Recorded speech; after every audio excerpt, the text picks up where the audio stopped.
Hi guys, I'm Danny, and I started a Sunday gym because I've noticed lately that people tend to go to colleges and universities without actually knowing why they're there. And afterwards, starting jobs that are unfulfilling. So I'm interviewing different professionals to see what they have to say and share their knowledge and experience with you. I hope you enjoy it. Right on, Josh. Welcome to the program. How are you doing? Thank you very much. I appreciate you inviting me. I appreciate you being here because you have a lot to share. The program is going to be focused on three main questions. What do you do for a living? How did you get there? And how did you know that this was the way to go? So tell us what you do for a living, Josh. At this point in my life, I am a full-time author, educator, and coach in the areas of pornography addiction and betrayal trauma. That's a pretty serious subject, and not to mention, it is harmful. I am no expert, so I can only tell you about articles that I've read, but it causes truckload of trouble, not only because you lose that energy that you normally have, you lose the desire. I think this is a proper word to frame it that way. You use the desire to chase, to be around someone, to be with someone. And normally when you have this easy escape, as far as I know, it's always wrong, and it's never going to end well. So congratulations for aiming at that sector, because it is a huge problem. I am often talking to people from all over the world, for various reasons, of course, and I can tell you that as ridiculous as it sounds, wherever there's internet, that problem is applicable. Oh yeah, And absolutely. the second question is, how did you get there? So were you walking on the street one day and you were like, "Let me be an author and coach and stuff like that," or is Nope, there more not to it? not at all. I for about 20, 25 years was a journalist. I worked my way up through the world of newspapers and got into magazines. And 10 years ago at this time, I was the publisher of three magazines in my area, very well known. But what people didn't know was that I had been hiding a pornography addiction since the age of 12 and an alcohol problem since the age of 14. Um, I should say that I hid it very well for about 20 years and then I couldn't hide it anymore. It just got to be, they both got to be too big of addictions for me to hide, especially the drinking. It's kind of obvious when you're a drunk. Yeah. Not always obvious when you're looking at porn, very obvious when you're a drunk. And I got to the point that I just couldn't run my company anymore. So I only owned one third of it. The other two-thirds owners of the company, they came in and they fired me because I was drunk at work too much, and I was wrecking the company. So they fired me, and my family and a couple friends, a couple other people had a semi intervention for me shortly thereafter it. So I then went to inpatient rehab, first for alcohol for 10 weeks, and then a little ways down the road, I went to another rehab for porn and sex addiction. And one of the things I decided, because I am kind of a geek when it comes to studying and learning things, I love research. So I went to our local bookstore and looked for books on porn addiction. There was nothing there. And then I went online to look, and there really wasn't very much there. So I decided maybe I could read these studies that were very academic, that most people would never look at. I could read these studies and I could translate them into, very common words that the average person can understand, and I could share my story. I could put out one book about porn addiction, about my experiences with it, and then be done with it. What happened was, after I put that book out, I got a flood of emails and messages from wives and girlfriends saying, you fixed yourself. How can I fix my boyfriend? How can I fix my husband? And that's when I learned about betrayal trauma and what that was. And I decided that if I was going to write a book for the addicts, I should write a book for the partners. So I wrote my second book after that. At that point, I started to get book. If you don't mind, sorry for Yep. interrupting, but if you don't mind, send me after we're done here, send me the links for those books. Okay. I assume they are on eBay or somewhere. Yep, they're all on Uh, Amazon. yeah, so that I can put them in the description below. Will do. Again, as I said in the beginning, it's an issue that's been going around the world. So Absolutely. yeah, I'm Yeah, pretty sure I sell a lot of books in Europe. I sell a lot of books in Australia. It is international problem. well, And technically, it's this Eurovision contest, so Australia is part of Europe for the next couple of days. It's like that. you know what? I watched the semifinals and I watched the finals, and you shouldn't allow Australia to be part of it. It's not really up to me. And Finland was robbed. Um, Yeah, I heard that. I haven't watched TV in over 15 years, wow. and from what I'm hearing, I haven't lost anything. You really haven't. You really Yeah. haven't. But I read the news, so it's from there.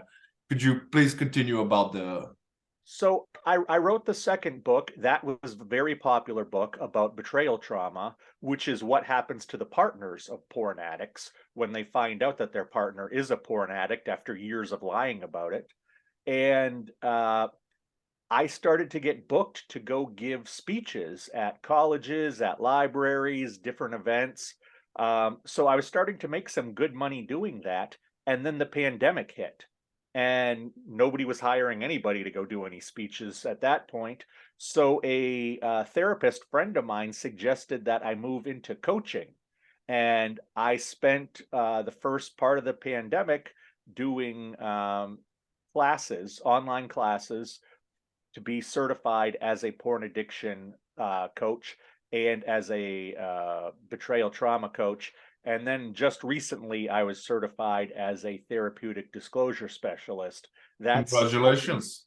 Thank you. That's helping the two partners get through very difficult conversations where very difficult truths come out, and helping them navigate that. So I started doing that about 2 years ago, and much to my surprise, it's the most rewarding thing I have ever done professionally.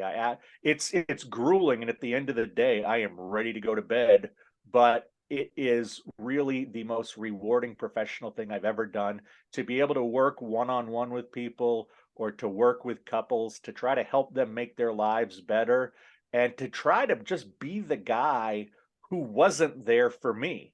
Yeah. There were no porn coaches 10 years ago when I was trying to get better. So, I like the fact that I can be a resource with my books, and I've written 4 now. I can be a resource with my books. I can be a resource with the podcast I go on, and talking to people in public. And then I have the coaching on top of that. So this is how I got to be here. Was a long road of being an addict, and then just kind of weird things happening and moving in that direction. If you would have told me 15 years ago I was going to be a porn addiction coach, I would have said, "What planet are you from?" What I love about your story is that, the third question is, how did you knew that this was the way to go? But you already covered it. And what I love about the whole situation is that you definitely, although it's troublesome that you had those addictions, and it's troublesome that you got fired from your own company, but if you weren't in that position, you wouldn't be able to be helping so many people right now, which is Exactly.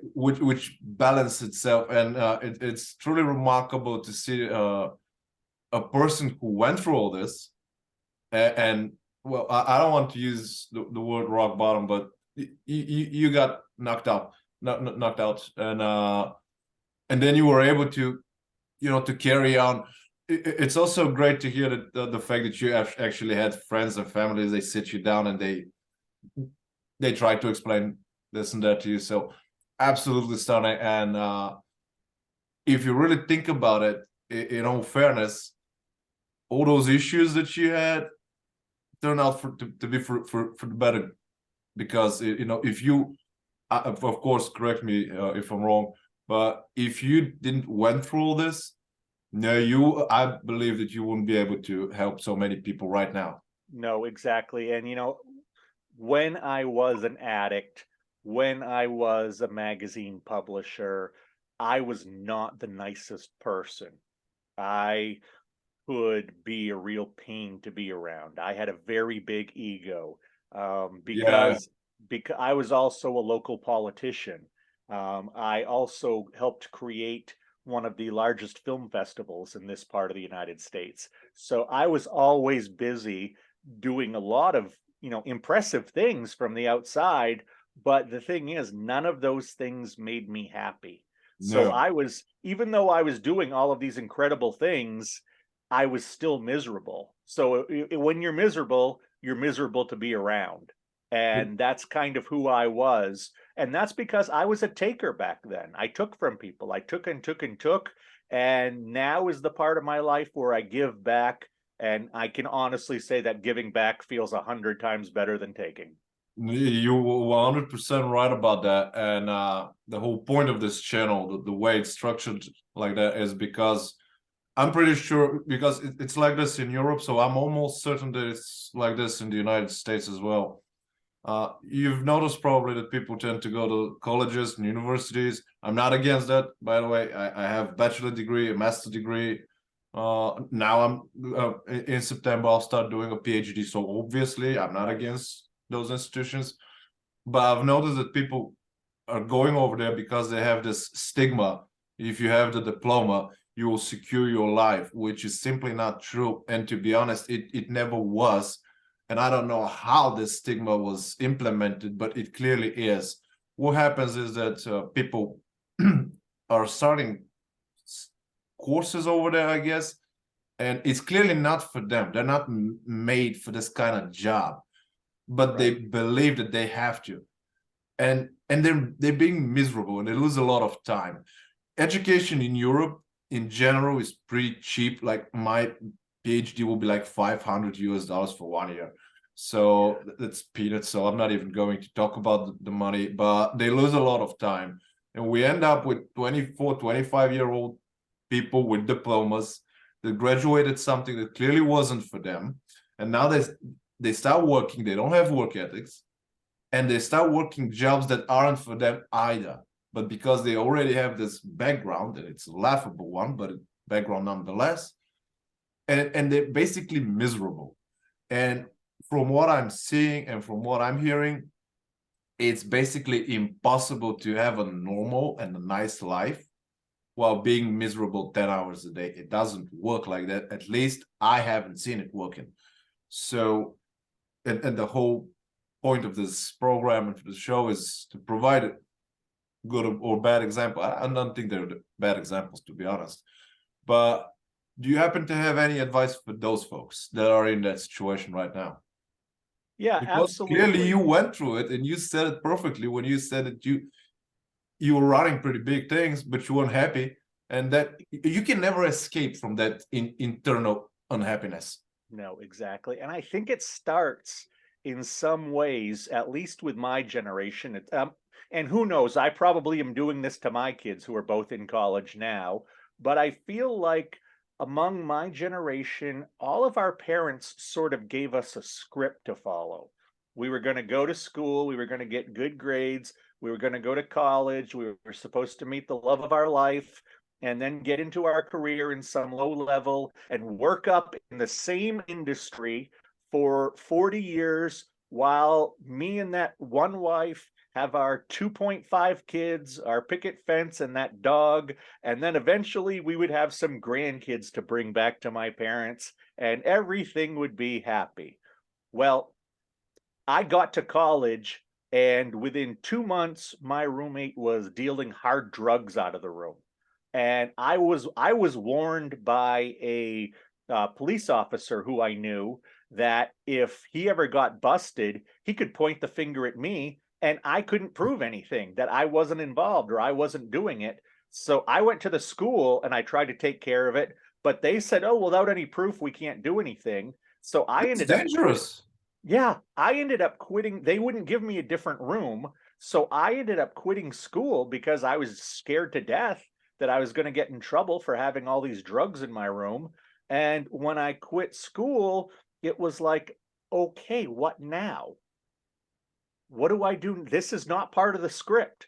I have to now improvise. And my advice to people is if they feel like they are living a script for somebody else, to stop it. Start writing your own script. Start writing your own story. Even after I quit school, I tried to continue with what my parents wanted. And like I said, I rose up quite high in my community. I mean, I show this to my clients all the time to show how much it doesn't matter. This is the key to the city. I actually earned Whoa. this. I I've was never only seen one of one before.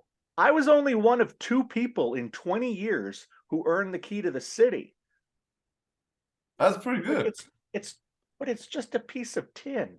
It doesn't make I okay, I'm one of two people. That's great, but it didn't make me happy. It didn't make me feel successful. It You was just remind another me of an chore. interview with Michael Tyson, the boxer, when I think it was 2 or 3 years old interview when there was a journalist inside his home.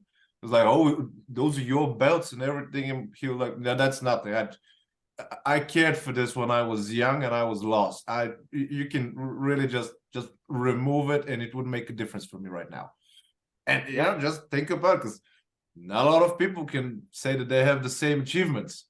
But in the end of the day, if you really don't have this internal peace, and you can never escape yourself. No. No. So it's a remarkable story. That key was really something. Yeah, and I mean, and it is cool to have, but like I said, I use it now with my clients as a symbol of looking like you're doing well on the outside, everybody seeing you and thinking everything's going well, but inside, while I was earning that key, my life was hell and my life was miserable and I was hiding these addictions that I would get into very late at night because I was busy all day with all these different ventures. I was also a husband and father. I also was an addict of two with two different addictions. Very, very late at night when everybody was in bed, when all of the meetings ended, when all of the public events ended, I had to go home and everybody's asleep at my house and there I am by myself. And that was the most uncomfortable place for me to be, was alone by myself with my own company. Because, That's like you said, I was miserable and I couldn't hide it from myself. That's when I would really get into the alcohol and I would really get into the pornography, was when I was trying to escape my own company. And like you said earlier, thankfully, something happened along the way to knock me off that path. And when I went to rehab, the first one for alcohol, I was there for 10 weeks and I needed just to be removed from my life for 10 weeks and dropped into this other life on the other side of America. I'm from the also you East Coast. physically moved for this, because Yes. when I hear that kind of therapy, I normally assume that you're still at your own place. You just go over there for like 1 or 2 hours a day, and that's it.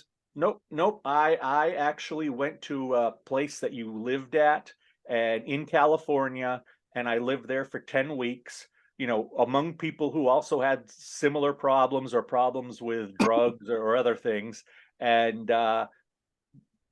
being away from my family, not doing all of these jobs, being in a different climate, finally learning about this stuff, not having to hide it for the first time in my life, talking openly about it for the first time in my life It was was quite a relief, I assume. such an eye opener and so transformative that I realized after those 10 weeks, I wanted to continue to heal. I wanted to continue to get better because for the first time in my life, I wasn't completely miserable. So I got deep into therapy. I went to another inpatient rehab, this one in Texas, for porn and sex addiction, and that's where I started doing the work on trauma, which is basically at the core of almost any addiction is some kind of trauma.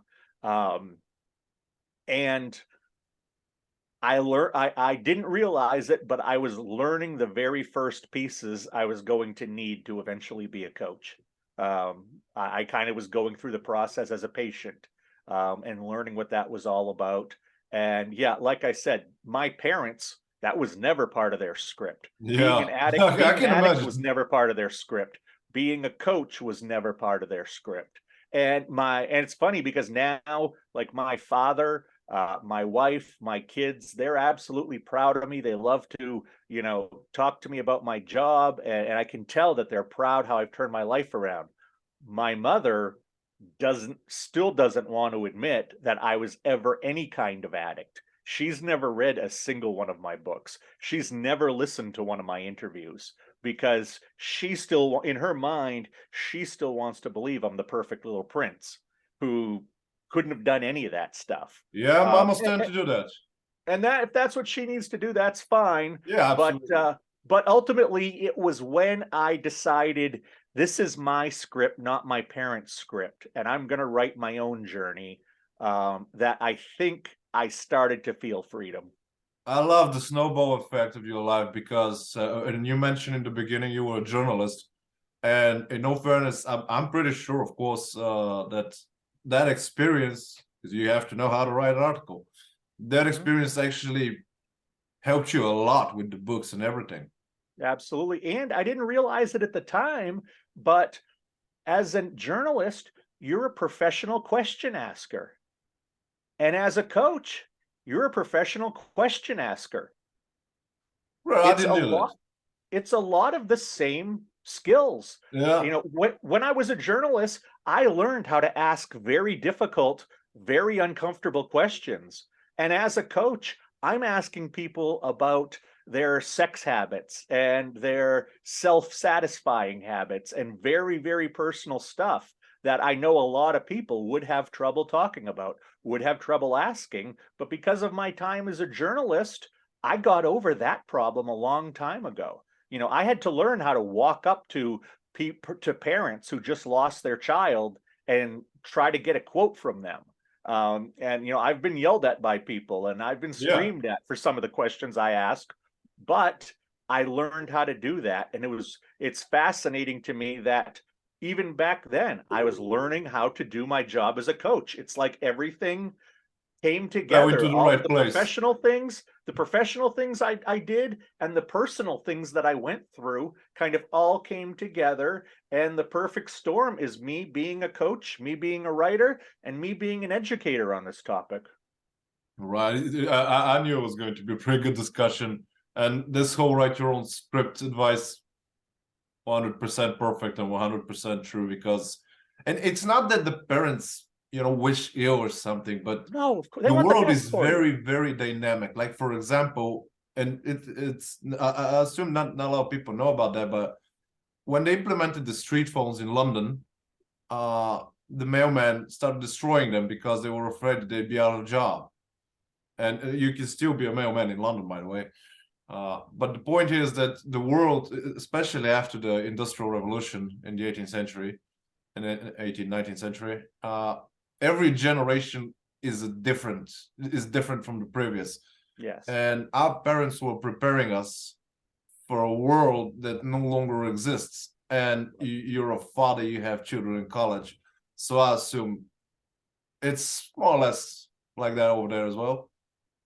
Oh yeah, absolutely. And the thing is, I know that my kids are going to college for jobs that may not even exist yet. Yeah. Because that's the way the world moves now. And not many people stay in the same industry for their entire career. And it's a lot more of a gig related economy and a lot more of a freelance related economy. And also, when it comes to sexuality, my grandparents were very conservative. The world back in the 1940s, 1950s, 1960s was so sexually conservative. And then it came to my generation, which I think was where everything changed. It ultimately, it we passed it on to my kids. And what probably happened was because of the internet and because of our attitudes being around such sexual conservatism, we were much more liberal. And then we passed on this crazy liberal idea to our kids, plus the internet, plus social media. And we're just figuring out what this stuff actually does now and Yeah. what it can do for us. We've had high-speed internet for 20 years, but before that, we don't know what it meant for pornography. Now we know how dangerous high-speed internet is for pornography. We've had to have 20 years of studies to figure that out. Now is the time for us to fix the problems of the last 20 years because we know what high-speed internet does to people who get hooked on pornography. And I can assure you that the easiest way to fix a problem is to identify it. And now you have identified. So I'm pretty sure that now you can, if you can see it, it means that it's on your level. If a problem is way too sophisticated and way too complicated, you won't be able to see it. If you are way above the level of the problem itself, you wouldn't even consider it a problem. The fact that you know it and the fact that you're aware of it means that you're at that perfect level, which means that now you can totally fix it.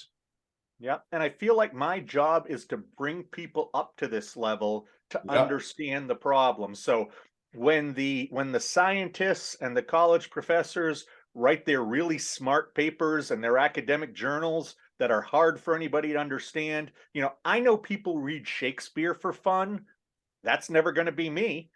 But I do like reading things like the New England Journal of Medicine and learning stuff that way. Because like I said, I'm a research geek. So what I can do is I can read it and I can translate it into basic English for the average person to understand, because there is a lot of research being done and this stuff is scary, but nobody is learning about it because it's only at an academic level on one hand. And the other hand is, oh no, it's naked people doing naked things. And we have to all still pretend we're not looking at it, even though over 90% of the men in this world who use the internet look at pornography at least once a month. Over 60% of the women. That's a huge percentage. Yeah, over 60% of the women in the world who use the internet look at pornography at least once a month. That doesn't mean that they're addicted. It just means that they utilize it. That's pretty. Those numbers are big. Yeah, absolutely. In a recent survey of men between 18 and 30, 33% said that they had a problem with pornography. That's 1 out of 3 men under 30 years old said they had a problem with pornography. This is something that needs to be addressed, and we need to get over the fact that it's naked people doing naked things, because everybody's looking at it anyway. You are 100% correct. I didn't know that it was like that. With that said, Josh, really thank you for being here. Please don't forget to send me all the links you have. I will. On your books, on social media, everything.